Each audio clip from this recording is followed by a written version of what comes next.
All right, let's bring in ABC News contributor and retired NYPD Chief of Detectives Bob Boyce. Thank you so much for joining us, as always. Let's begin with the crime scene. Detectives are now honing in on those items, including a cell phone candy wrapper believed to be linked to the shooter. How soon do you think that authorities might be able to get a hit on any possible DNA? What does that process look like? So right now, Linsey, it takes a while to develop forensics into a profile for DNA or fingerprint analysis. They already collected these things that are looking. The telephone is probably the easiest way to do it, and they're looking at that now, breaking it down. They believe all these things belong to the shooter. So he wasn't the professional that everybody thought he was earlier. Additionally, there's a lot of rounds on the floor. There's 3 shell casings and 3 live rounds that ejected from the firearm.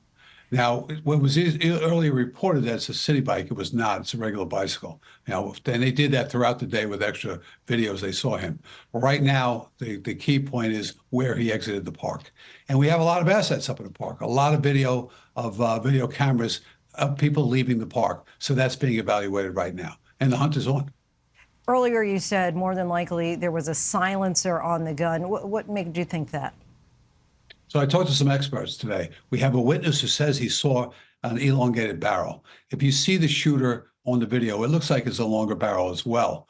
And the witness said it was a silencer.